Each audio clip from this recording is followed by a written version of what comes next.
In a small town like Bethlehem, you must have wondered, wagered, whispered, could this be Naomi, the one with whom God dealt so gently?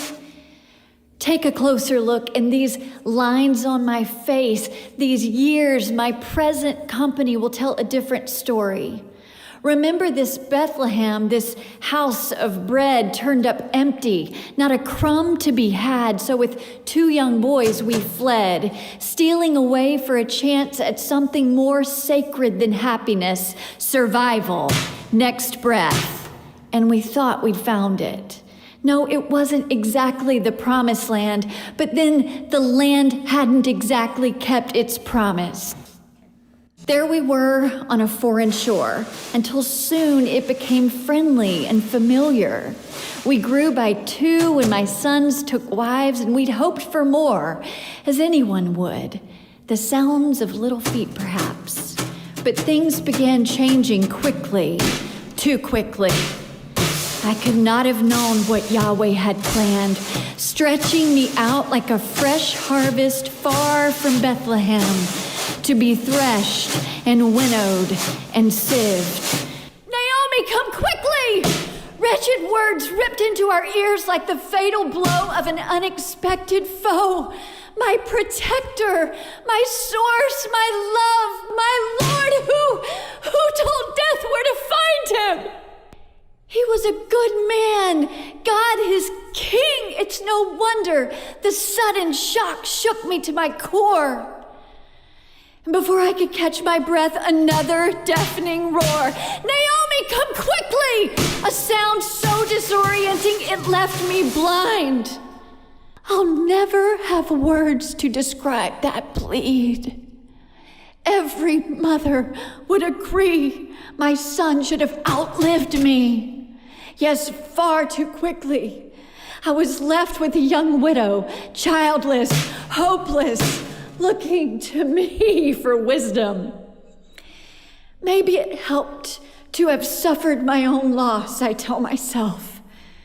I tried to grieve privately and feign strength for my daughter-in-law. Maybe after all, my husband had been taken to prepare me for this. That would make sense. Yes. I could not have known what Yahweh had planned, stretching me out like a harvest on a hard floor far from Bethlehem, to be threshed and winnowed and sieved. Then we all locked arms and held each other up as much as we could, while my only remaining son did his best to bear up under this heavy load placed squarely on his chest. But it was not fair, and he could not bear it. Naomi, come quickly! Those familiar words rang out. But this time, I ran straight for Ruth. She's too young to be widowed. How dare you? Too innocent for this abuse. Too good to be ruined by you. And that's when I cracked. A jagged sort of break right down the middle. Shattered all at once, and little by little, a million tiny shards of grief, cutting so deep, I couldn't feel a thing. I just held them, Orpah and Ruth, my beautiful ruins, until they fell asleep. No one could have known what Yahweh had planned, stretching us out like a late harvest on a hard floor far from Bethlehem, to be threshed and winnowed and sieved.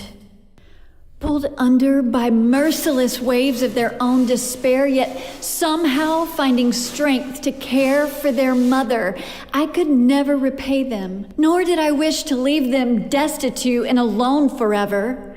When I heard Yahweh had returned to Bethlehem, I wondered, wagered, whispered to myself, could there be some strange mercy left for me? Yet so unsure of my own fate, I couldn't bear the thought of dragging those dear girls away, for I know what it is to be a stranger in a strange land. I urged them, go back to your families, find rest with a new husband, one which I surely cannot provide. But Ruth, stubborn and sweet, would not let me travel alone. I suppose our dreams, disappointments, even deaths were so enmeshed they really could not be undone. So though I couldn't blame her, I did warn her. Tethering your life to mine could prove to be a bitter end. I once dreamed of growing old with my husband, surrounded by music and the sounds of so many little feet. With a happy gray head full of wisdom and stories of how you, our God, had been faithful over and over. While I cannot know what you have planned, stretching me out like your own harvest on this threshing floor in Bethlehem, to be threshed and winnowed and sieved. And while life will never be the same, my only hope now is to face the shame and pray for some wild mercy now that you've smiled on your people again. I don't expect to be first in line.